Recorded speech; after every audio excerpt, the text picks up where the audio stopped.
The voice of reason. You've certainly come to the right place. Welcome, ladies and gentlemen, to the Benjamin Dixon Show. I am your host, Benjamin Dixon. So I literally just figured out what was happening with my system. It up until 2 seconds before 7:30, before broadcasting time, one of my computers wanted to act crazy. One day I'll show you guys my setup. I have a pretty intricate setup here, and most of everything that I do on the live show, I'm running. It's a one man show. I have my, I'm behind my captain's seat, is what I call it. Something straight out of a science fiction movie with, let's see, 1, 2, 3, 4, 5, 6, 7 computer monitors, mixers, and everything else. So the funny thing about it, though, is when one little component goes down, you have to track it down and see what the cause of the error is. But anyway, it's Friday, and I'm so glad to be in the States on a Friday. It's Freedom Friday. I have a lot of stuff in the news to go over with you. Also, a lot of things that are coming up. Next week is my birthday. And that's like, it's an international celebration worldwide. And so even though maybe just a few people even realize who I am, but still, so exciting things coming up. It's Friday. It's time to let your hair down. You've been working all week long. You've had a frustrating week. I've only got a few things that might frustrate you a little bit more, and that's called the news, because that's just the way it is. That's why I don't really watch the news. It just gets kind of frustrating. I try my best not to watch it, but I have to watch it to stay abreast of what's going on. I have to read the newspapers to stay abreast of what's going on, so that I can let you know what's going on, so I can filter it, package it up, make some sense out of it, and bring it back to you. So one thing that absolutely does not make sense to me, and maybe you can help me out with it. One thing that makes no sense to me whatsoever is this presidential candidate who looks like Elmer Fudd to me personally, Ted Cruz. It makes no sense to me whatsoever that he could, with a straight face, get in front of a national audience and ask for aid for Texas after he is on record, along with his buddy Paul Ryan, for voting against aid for the victims of Hurricane Sandy back a few years ago, around 2012. Now, politically, as a student of political science, I understand. But as a human being, I just don't understand how he could here's the thing with Ted Cruz that bothers me the most. And I think he's the most disingenuous out of all of the candidates. I would much rather deal with Rand Paul. Like, I think Rand Paul is kind of nefarious with his libertarian policies. I think libertarianism is very, very dangerous in the sense of letting everyone just fall at the mercies of those who have the most. That's essentially what libertarianism is. Says strip away any government involvement, and where we are right now, let everyone just fend for themselves. But I would rather deal with the personality of a Rand Paul than I would deal with Ted Cruz. Ted Cruz has this look on his face, and I'm really big on this, and you guys have to forgive me. Maybe I'm wrong, and I'm sure people will tell me if I'm wrong, and that's fine. Let me know. But I really look at a person's face, and I look at the message that they're trying to convey with their hands, and the message that they're trying to convey with their eyes, and the message. I really just dissect what they're not saying, and I look at their nonverbal communication. And Ted Cruz tries so hard to convey a sense of sincerity with his Elmer Fudd eyes. But how can you convey to the people a sense of sincerity when in one instance you vote against aid to people who genuinely need it? And then in another sense, you vote for aid, you ask for all available resources for what's going on in your state. Here's the question. Do you feel like the people in New Jersey and some of those on the East Coast who suffered from Hurricane Sandy, do you feel like they did not deserve federal aid? I remember the entire incident. He said that there was a lot of pork in it, but there was no pork. That was already debunked. There was no pork in the Sandy. Forgive me. I almost said Sandy Hook, which is an entirely different incident. that is just as disgusting in terms of how we dealt with it as Americans. But Hurricane Sandy, do you feel like the people in New Jersey did not deserve it? Because the idea that there was so much pork in this piece of legislation to aid the victims of Hurricane Sandy was completely debunked. In other words, you used a lie to vote against it, Ted Cruz and all of your ilk. And now all of a sudden it's now that it's in your hometown. See, here's what happens. If he does not get out there, because I don't think he really cares. I'll be honest with you. I don't think he gives two rats butts about the situation of some people.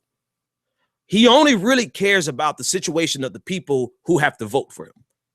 Because if he doesn't, keep in mind, if he does not come out and ask for money for the floods, which are unbelievable floods. I've never seen anything like that. And particularly, I've never seen anything like that in Texas. And maybe there's been some worse incidents in Texas history, but I'm not aware of it. I haven't seen it. I did a little cursory glance to find something, and I really have never seen flooding like that. And I have a lot of family over in Texas, and one of them were telling me that thankfully in their immediate neighborhood, it wasn't as bad as it was around the corner.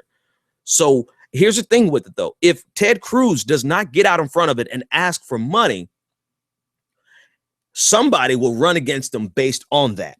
So the only reason he's asking for funds is because for politics, because if he doesn't do it, he's going to be in trouble when it comes time for his reelection, because he's not going to win the presidency.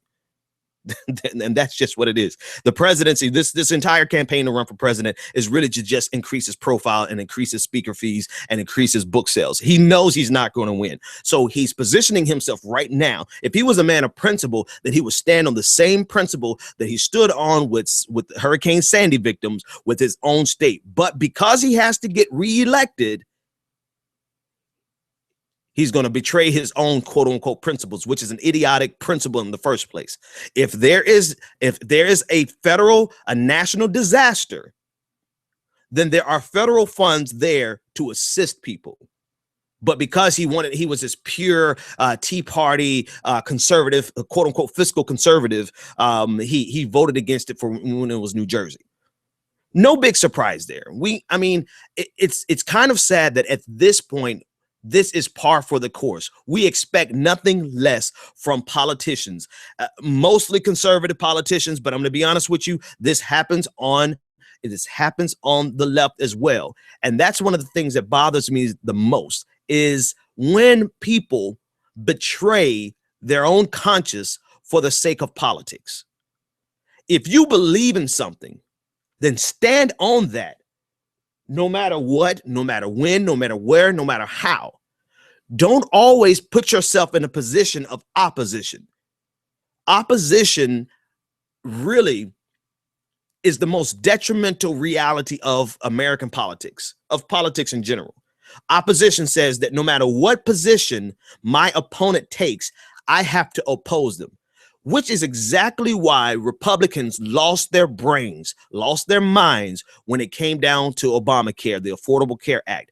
It was a piece of legislation that was birthed out of conservatism, which is why a lot of Democrats and progressives don't like it, is because it's not progressive enough. It doesn't go far enough. It's not universal health care. The Affordable Care Act is a Republican principle and policy, birthed from the Heritage Foundation, practiced here in Massachusetts as Romney Care. But because it came from President Obama, Republicans were required to oppose it no matter what, even though it was one of their ideas, even though it was something they supported in the past, even though it was something that came right out of the bowels of the Heritage Foundation. Because of political opposition, they had to stand against it. And that's one of the things that frustrates me the most. If you believe in something, damn it, stand by it.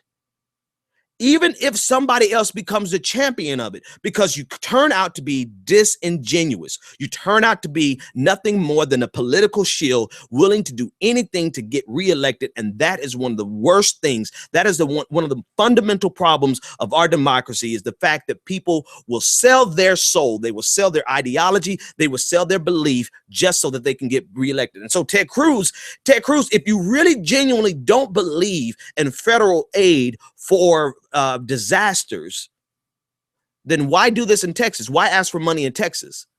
The answer is you need to get reelected in Texas. So you either want one of two things. Either you oppose Hurricane Sandy funds for politics, just for the sake of being being in the political opposition, or you're doing this in Texas right now just for politics. Either way it goes, he's turning out to be exactly who I think he is, who I thought he was. And it is this disingenuous, fake, intellectual, Elmer Fudd looking, he is, I think, one of the worst in the Republican candidates for 2016. I mean, I would rather deal with a Marco Rubio. I would rather deal with a Ben Carson than Ted Cruz, because Ted Cruz is one of the most disingenuous. Texas, I wish I had that clip of I want to say I'm originally from Florida, but I spent the most time of my the biggest span of my life in Florida. I wish I had the clip of Florida Congressman Alcee Hastings talking about Texas, because he said Texas is just a crazy state and I wouldn't live there for all the tea in China, is how he talks. And notwithstanding the fact that Florida is crazy as hell, but Texas is crazy, because didn't they just write a few years ago, weren't they the ones talking about we want to secede from the union? I know Alaska talks about that on a regular basis, but Texas, they revived that. They wanted to secede from the union, as if we hadn't already fought a civil war over it. But never mind that. But now they're all lined up for help from the federal government. Now, if President Obama does not come in with FEMA, and does not come in with aid, and does not come in with tents, FEMA camps, the FEMA camps that they said were going to become internment camps and become, they almost compared them to concentration camps. That's, they made all sorts of nefarious parallels. If President Obama does not come in and do exactly what they have been screaming against for the last 8 years, then President Obama is going to be the bad guy. So he's the bad guy for the idea of him coming in with federal aid and not federal troops, but the National Guard and FEMA camps. He's bad just simply because of the idea of that. But now when you actually need it, he's going to be the bad guy if he doesn't do it. Does anybody see the glaring, the unbelievable level of hypocrisy that politics in general? I'm going to be pretty fair today. I'm not going to lay all this at the feet of conservatives, but right now it is their turn. This is at their feet, whether we want it to be or not. This is a conservative thing right now. They are being disingenuous, hypocritical, and they're being exactly who we think they are.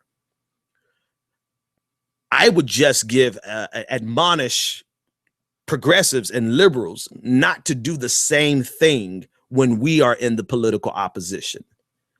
When it's our turn, if we don't win in 2016, which we will win, but if we don't, the next time there's a Republican in the White House, I would admonish us not to be in the political opposition so much so that we betray our own policies, our own pieces of legislation, our own fundamental beliefs, not to betray our soul just for the sake of being in the political opposition.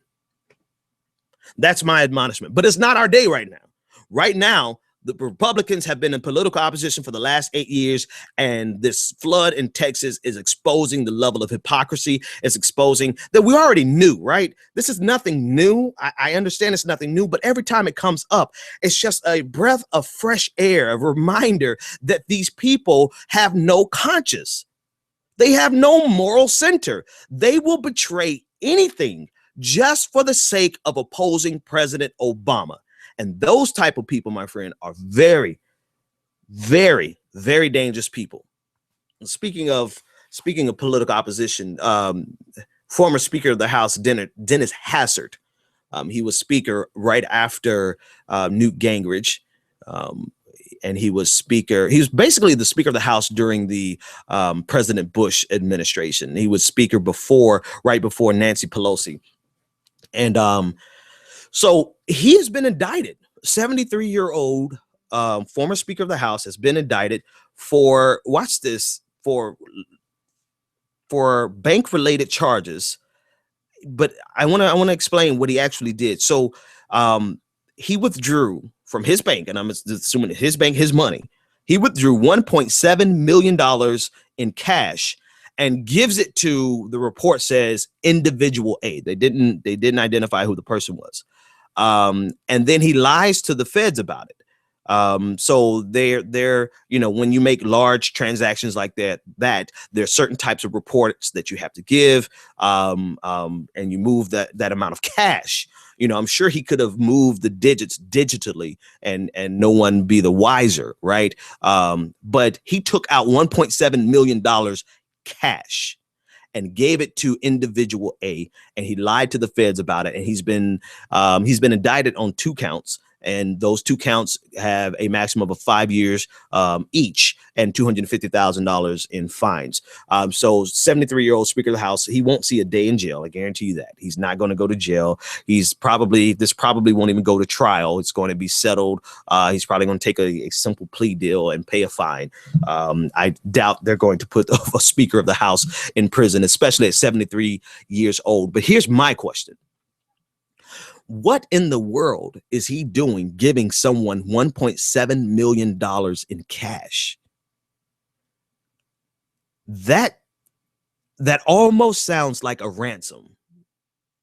Just at a cursory glance, I'm not saying it is. I don't have any evidence to that fact, but it's so strange.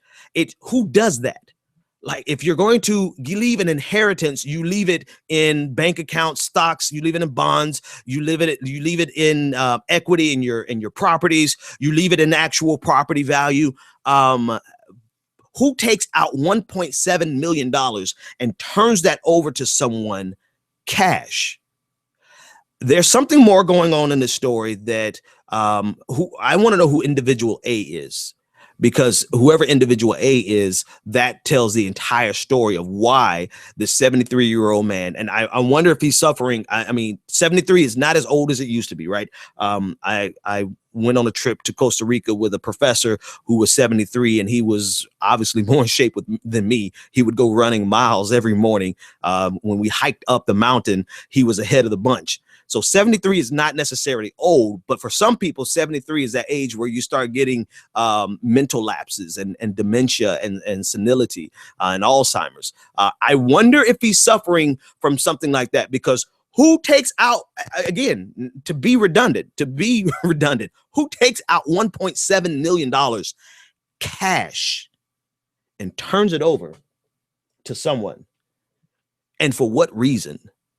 Something more is going on there. I don't know, but it would be interesting to find out how this plays out. And now that this is a public, now that he's been indicted, certain information will become public, and we will be privy to it, unless they just skip right to a plea deal. And that's most likely, to be honest with you, that's what's going to happen. So anyway, folks, a lot of stuff happening on Friday. I want to talk about this anthrax that was mistakenly delivered to, I think it was 5 different locations across the United States. Also, I want to talk about the Duggars. I finally cared enough to dig into it. I don't think I care about that story, but since so many people are talking about it, I guess I'll go ahead and talk about it too. The Duggars, and I'm pressing my key for a commercial and realize I don't have that. There it is. All right, it's Friday. I'm getting back in the grind, folks. We have some more news when we come back, and then I want to talk about the NBA Finals. That damn LeBron James. I'm a Miami Heat fan, baby. We'll be back after this break.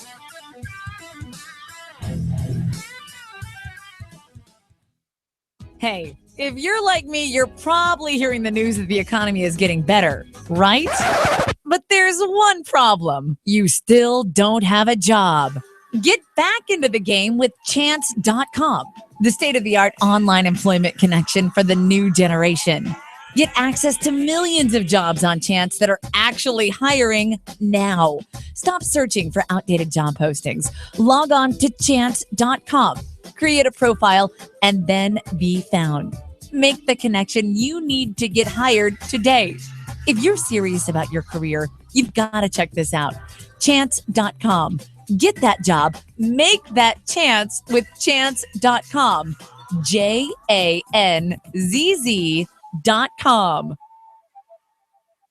The traditional light bulb, a groundbreaking invention in 1879. It's time we switch to longer-lasting Energy Star light bulbs. They're more efficient than the old bulbs, like a text message is more efficient than a carrier pigeon. And they cut down on our energy costs. Because in our own groundbreaking age, we deserve a light bulb that saves us some cash. Saving energy saves you money. Learn more at EnergySavers.gov. Brought to you by the U.S. Department of Energy and the Ad Council. You feel petrified. You're struggling with your mortgage payments, not knowing what to do.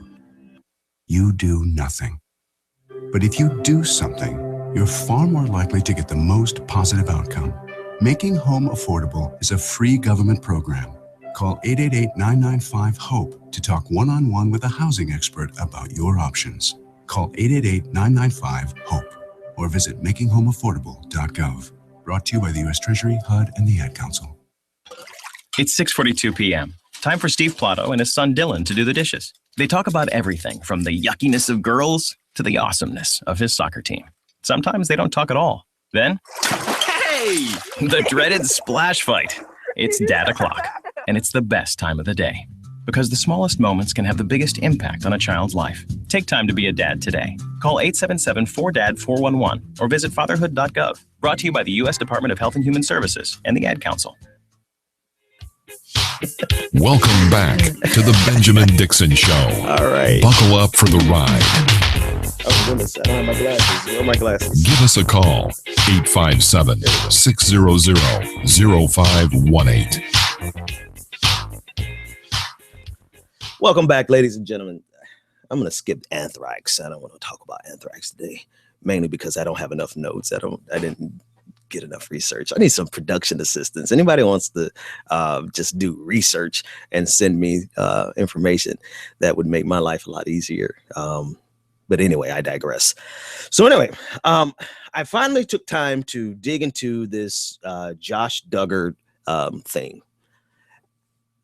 And I'm kind of loath to even deal with it because there's so many reasons that I really don't care about this story.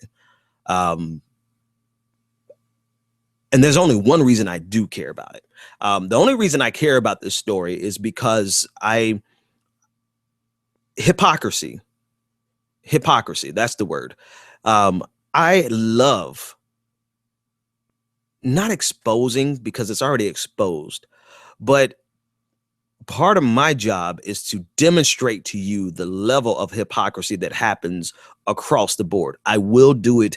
I absolutely have no problem doing it with Democrats and liberals and progressives, because I think if we're progressives, I think we have a better ideology, period. And there's no reason for us to deal like they do. There's no reason for us to be hypocrites. There's no reason for us to distort the truth. There's no reason for us to lie and use propaganda. So when I see it on my side, I do tackle it. It's just so abundant on the right, so abundant that it would give me days upon days of material just to expose the level of hypocrisy. And so the level of hypocrisy in this story with Josh Duggar is the only thing, and it's kind of nuanced. So, you know me, I try, I don't know, maybe sometimes I try too hard, but this one just jumps out to me. It's kind of a nuanced hypocrisy. So in general, for people who don't know who Josh Duggar is, he's part of this family, 19 and counting. I don't know. The TV show, a really big TV show. I had no idea it was this big. Like, they had 3.5 million viewers on their highest rated shows. I mean, that's in one night. I think they actually are not too far behind some of the other shows that I actually watch. I mean, I know they're nowhere near Walking Dead. I have to pull up the figures. I think they may be up there with a repeat episode of Walking Dead. But those are big numbers. Put it into context. Let's say 3.5 million for 13 and 19 and counting. The O'Reilly Factor has maybe 1 million people who watch it. So 3 times as many people watch 19 and counting as watch the O'Reilly Factor. And I won't even tell you how many people watch, let's say, All In with Chris Hayes. You know, I think some nights he has 300,000 people. So you're talking about 10 times as many people that watch this show with these 19 people in a family. Okay, so it's a really big show, and the show is based on quote unquote family values. Now, that's a loaded term in itself. I'm not even going to go into why that's problematic, but conservative family values, they represent evangelical Christian-esque type of lifestyle. Cool, no problem. That's what you want to do. That's genuinely what I do. 9 times out of 10, I have a kind of a traditional conservative evangelical, not evangelical, Southern Baptist, something, I don't know, Christian life. That's what I live in my personal life. No problem. And there's no problem having that on TV. It's perfectly fine to put that on TV. I actually like seeing it on TV, a contrast. You know, if I have to watch, you know, if stupid stuff is on TV, I wouldn't mind watching something that's traditional family values. No harm, no foul there. I have no qualm with that. What the problem is, though, is their activities outside of their TV show, which they totally have the right to do. But here's the hypocrisy. Outside of their TV show, they deal in right-wing conservative politics. They, I believe Josh was a part of the family, what was the name of that organization? Family something. But anyway, this political action group, the really big one, and I'm surprised I can't remember the name of it, but it's headquartered in Mississippi, and basically they vehemently oppose anything that is contrary to their religious expectations of a family unit. Namely, they oppose gay marriage, they oppose gay adoption, they oppose all LGBT rights, they oppose any matters of equality. I mean, that's what this organization stands for. And this is what the Duggars have been involved with for many, many, many years. Here's the problem. If you make your political stance and your political positioning based on what you consider to be religious morals, then you put yourself at a greater risk of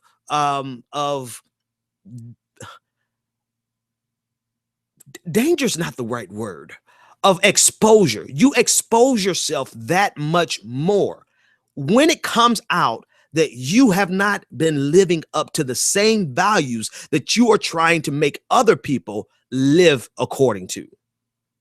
So it's like this. If your political position, now what you do in your church is absolutely your business, and no one should have any comment on unless you're hurting people. No one should have anything to say about what you do in your church. No one should have anything to say about what you do, your religious practices at home, that unless you're hurting someone, right? What you believe, your shortcomings, you could preach one thing on Sunday and go home and do the exact opposite on Monday. That's your personal business, right?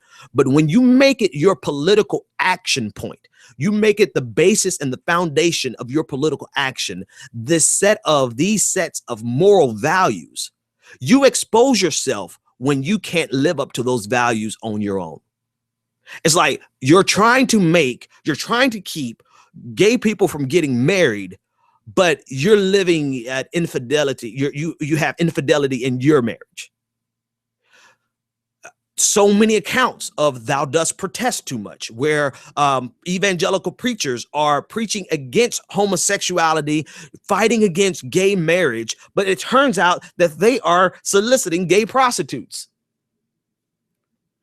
I mean, case after case, this is, the most, well, I don't want to go into specific examples, but there's the guy in Atlanta with a really big church who I've heard preach against homosexuality. I've heard him preach against gay marriage. And then it turns out he was, messing with 16-year-old boys. So when you make a political stance, and the difference is, it's not your religious stance. It is a political stance. And you're trying to withhold secular rights. You're trying to withhold governmental rights from people based on your religious faith. And then it turns out that you can't live up to that standard. People are going to eat you alive, and rightfully so. And that's really my only interest in this Duggar case. You know, I think that, you know, people make mistakes. Yes. But when you make mistakes while spitting in the face of other people, then you're not only a hypocrite, but you're an a-hole. You know, how is it that you can fight against so hard and you try to represent for the public? And I understand trying to represent for the public. Okay, I get it. No one is perfect. If you look in my life, you're going to find some things. Every one of us makes mistakes, right? Not all of us are going to make big mistakes like this dude did.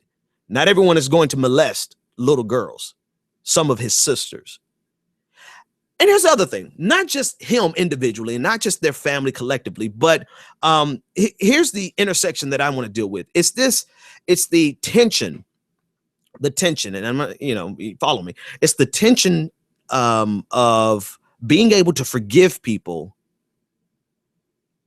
and the reality of what they've done. That's kind of a tricky situation, because that's where a lot of evangelicals I'm seeing on Twitter and a lot of articles. I actually have an article here of this guy who was just what's his name? Berman, SG Berman. He's probably a nobody like me, but he has an article that people were sharing, so I went and read it, and he was just casting this family in such a noble light, and such a, you know, they've confronted it, they've asked forgiveness for it, and they've moved on, and they're great people. And I'm sure they are. I'm sure they're not, you know, I'm sure they're not criminal. I'm sure, you know, maybe, you never know. But it's the tension between forgiveness and what the person has done, but then also the lack of forgiveness or the lack of grace that people extend to other people. In other words, everyone wants us to rush and to completely absolve this kid and completely forget and forgive him and say, okay, he made a mistake when he was a kid, let's move on. But how often do these same exact people extend that amount of forgiveness and grace to people with whom they politically disagree? Never. And that's my problem. If you want us to be willing to say, okay, this guy made these mistakes when he was a kid, he's learned from his mistakes, he's been rehabilitated, he's paid for his mistakes, which he hasn't. If you want us to be able to do that for this guy, then you have to be able to do that for people with whom you politically disagree.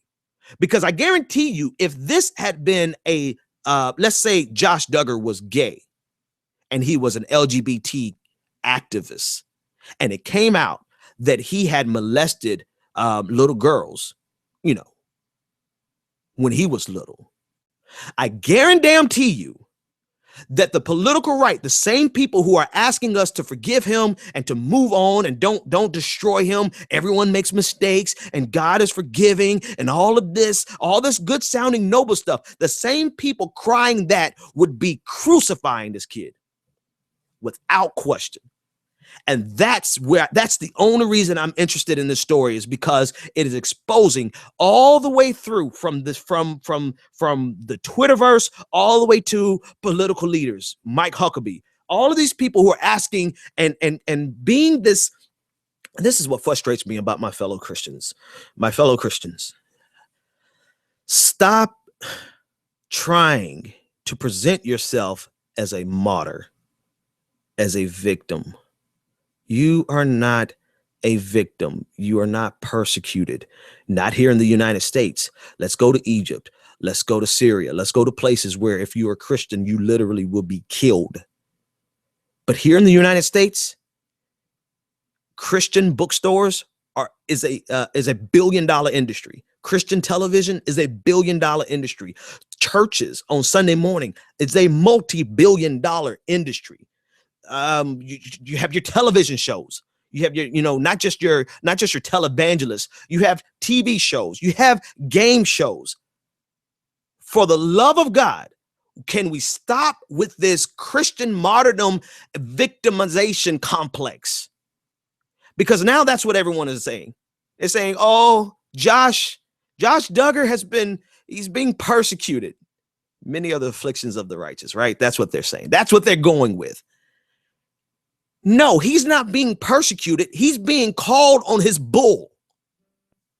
He's being called on his bull because he has worked for an organization that has tried to force their moral values on the rest of America. And it turns out that he has no moral values. That is not only hypocrisy, but that's bullshit. And we have the right to call him on that. And all of these political leaders who are taking pictures with him, and you know, I understand you don't always know who you're taking a picture with, but you knew who this guy was. You can't tell me you didn't know that this was part of, you know, this is part of your world. That's what you guys do. You know who Josh Duggar is. I didn't. I don't care. But all the people taking pictures with them, you know, you would hold us accountable. What's good for the goose is good for the gander, right? If I could just make it plain and simple. So the fact that now everyone is acting so hurt for this guy. What about I'm going to play the game. The next few sentences may be hyperbolic in my opinion, but I'm going to play the game that they would play on us. If Josh Duggar is a victim, what about all of his victims? Are you more concerned about the damage that it's doing to him than the damage that was done to those little girls? Does forgiveness mean that we forget about the hurt that he caused those people? No, not at all. Never. And then part of our system is accountability. What has happened to him? What punishment has he endured? What I said rehabilitation earlier, but there has been none. The only thing that's happened now is their show is being canceled. And I'm sure there's quite a few people in jail who are in jail for molestation who would love that to be the extent of their punishment. But alas, we live in a world where people are able to expect others to live by a standard that they don't live by. They're able to, they have the nerve to assert that America needs to be a Christian nation, and they're not even living up to a Christian standard. They have the nerve to say that what we're doing is so wrong, while in the dark recesses of their life, they have a perverted life that's not acceptable in any world, right? You know, it's amazing. They want us to love and wrap our arms around this guy and forgive this guy for doing something that is unacceptable anywhere. Anywhere. If he goes to jail, he won't make it out alive, because one of the worst things that you can do in our society is harm a child.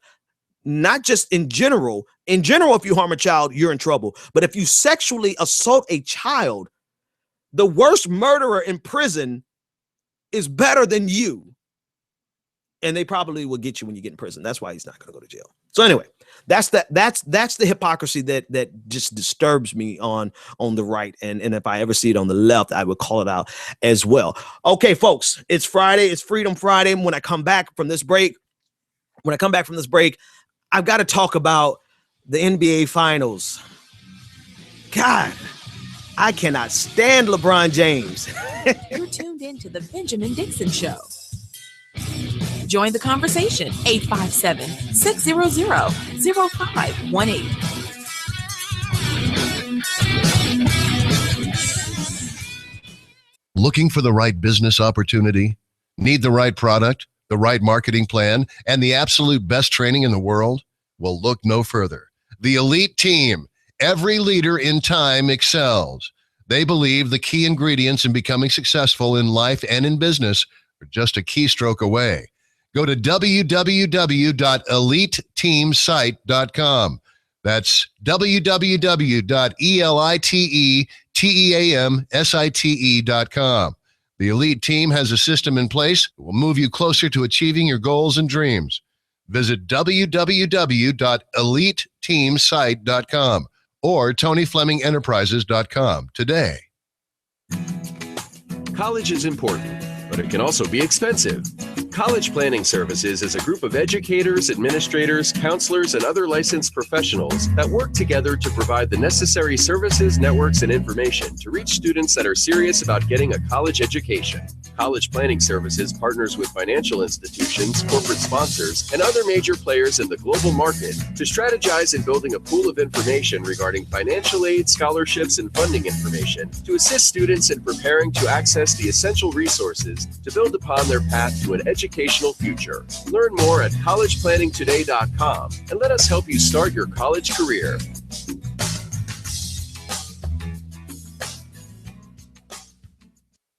Do you want to take your business to the next level? Ultimate Business Solutions provides the support you need to increase your customer base and sell more products and services online. Specializing in graphic arts, web development, and internet marketing, Ultimate Business Solutions creates the face of your business. If you're looking for a custom logo, dynamic website, or popping marketing material, call Ultimate Business Solutions today at 404-704-2197 or visit www.ultimatebizsolutions.com. Ultimate Business Solutions. Let us create your future. Do you have tax issues, owe back taxes, or need tax relief? Contact L&B Tax Service today. L&B offers you over 15 years of expertise and first-class tax service for individuals, professionals, and business owners. With nationwide service, you can easily find a location near you. Contact one of our tax professionals through our website, lbtaxservice.com. That's www.lbtaxservice.com. L&B Tax Service Incorporated. Tax professionals that you can trust. You've tuned in to the Benjamin Dixon Show.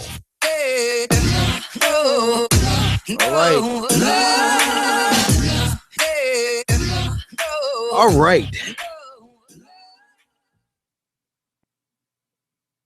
LeBron James is one of the most talented athletes to ever play probably any sport. Most certainly, he's he's in the competition for being one of the greatest of all times in basketball. But because my formative years were in Miami,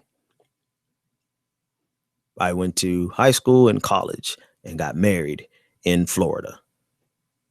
Had my first child in Florida. I am a Miami Heat lifer. And yeah. And I guess, you know what they say, how you get them is how you lose them.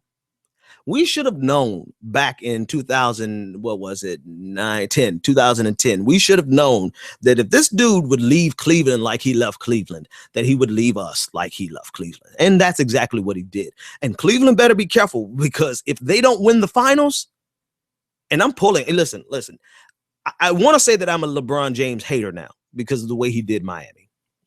Because without Miami, he didn't have a ring. Now, he might get a ring without Miami now, but before Miami, he had no ring. When he came to Miami, we had already had a ring. We had one with Dwayne Wade. We were good. We were on our way back up, and he helped us, right? We helped each other, and we have 2 rings to show for it. But as soon as we lost that final, he had already made up in his mind that he was going back to Cleveland.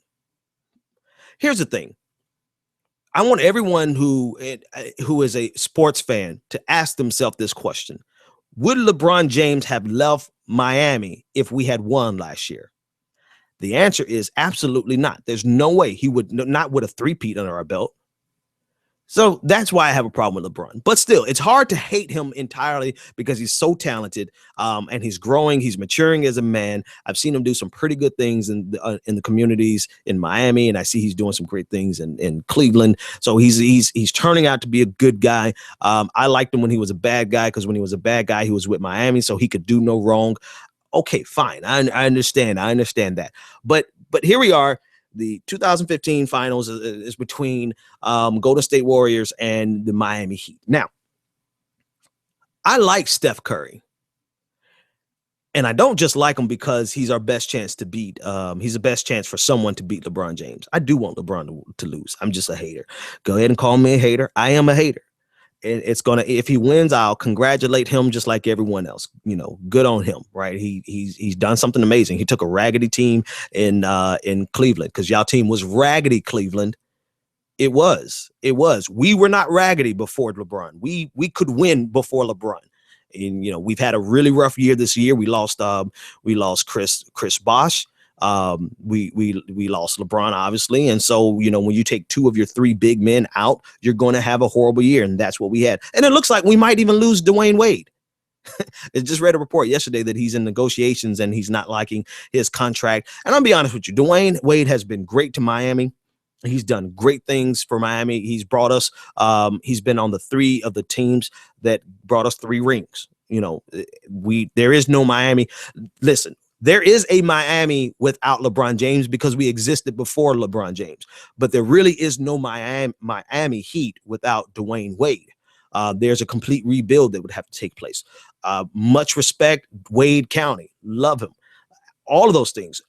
But, you know, Dwayne Wade is old. And he's been falling on the ground. He's been playing with his entire body. He's hurt himself. He can't even play through an entire game good now. So if he wants to go, you know, suffice it to say, I think it's, you know, Miami, let him go. Let him go. I said this when LeBron James left, we should have let go of Chris Bosh or let Chris Bosh walk. You know, we should have let him go to Houston so we could free up all of that money. We should have let it go and just rebuild. It's okay to say we won a championship one year and now we have to rebuild. It happens, right? So if Dwayne Wade, I love him to death, but if he has to go and he wants so much money, I don't think we need to invest all that money in Dwayne Wade. He's been good to us, but you know, business is business. We let him go. All right. Oh, you know what I forgot to do? I forgot to play my Freedom Friday music. This is Freedom Friday. Hang on a second. Let's see if it's queued up. It's Freedom Friday. Just got paid. It's Friday night. It's Friday. You ain't got no job, and you ain't got shit to do. All right. Yeah. Sorry, I love that. I didn't get a chance to play. So anyway, we have to let Dwayne Wade go. Let him go. So be it. But Steph Curry. Now, LeBron James is a monster. LeBron James is a beast, and he's in a category all by himself. But Steph Curry, have you guys seen this boy play? This man is the sharpshooter of sharpshooters. He's got handles like a street basketball player, like somebody around the block. But not only does he have handles, dribbling skills, for those of you. I know this is a complete departure from what we normally talk about. So many of you may not know sports, but anyway, he's got handles like a street baller. He's got the chops. I mean, he's got the political IQ. He has the basketball IQ, the basketball acumen. He has a 3-pointer like nobody else. I mean, he's killing them in the game. So I'm pulling for the Golden State Warriors, period. I want them to destroy LeBron James and Cleveland. Destroy them. That's the only reason I am watching.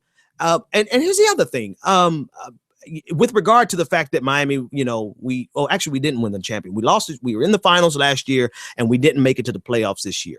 You know, juxtapose that with the San Antonio Spurs. They won the championship last year, and I think they got knocked out in the first round if they even made it to the playoffs, right? So it happens. There's no shame in the fact that you were at a height and then you fell. You know, we have a reason. We lost 2 of our big men. What happened to San Antonio?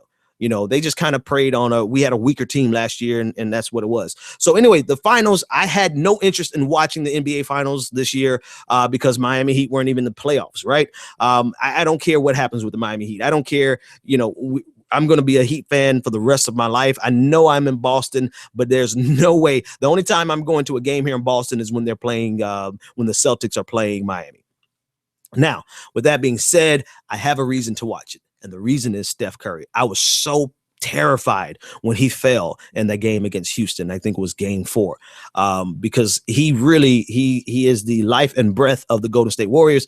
And if anyone is going to put it on Cleveland, it's going to be at his command. It's going to be underneath his leadership and skills. I have no real, I have a lot of family from Cleveland, and I love you guys. I do. But, you guys burned LeBron's jersey when he left. So how are you so welcoming of him when he came back? I understand. Let me not play dumb. I understand. But you're going to lose. And I'm counting on it. I should put some money on it. Yes, this is the most haterism that you're going to get from Benjamin Dixon. This is when you talk about Miami Heat and LeBron James. I have no redeeming values. I am a troll and I am not a good person. All right, folks, next Friday is a special day. Next Friday, I had to look at the calendar because, sometimes I forget. Next Friday is my birthday. And I want you guys to call in. 857-600-0518. I want you to just call in and just say hello. You don't have to talk about politics. The entire Friday is going to be Freedom Friday. We're not doing anything serious. I might even do a prank call. I'm just going to do whatever the hell I want to do because it's my birthday and I want you to be a part of it.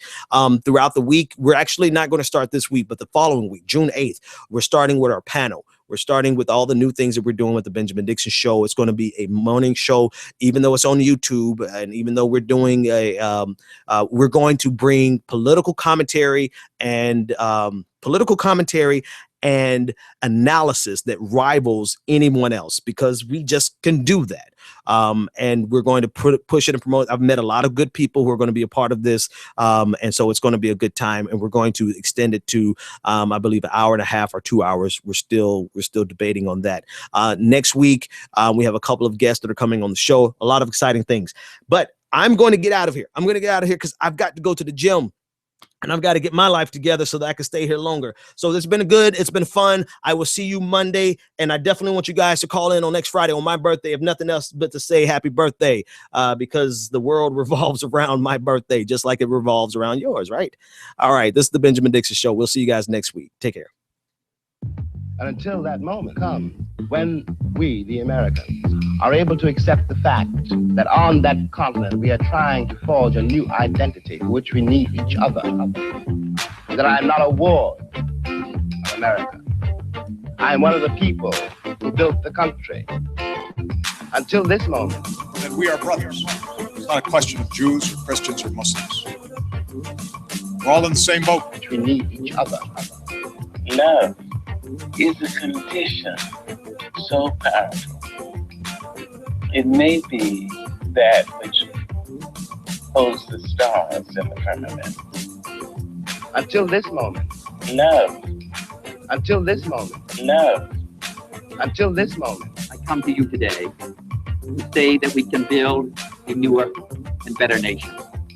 I say we can do so, that we must do so, and that we will do so.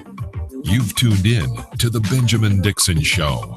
Visit us online at www.thebenjamindixonshow.com.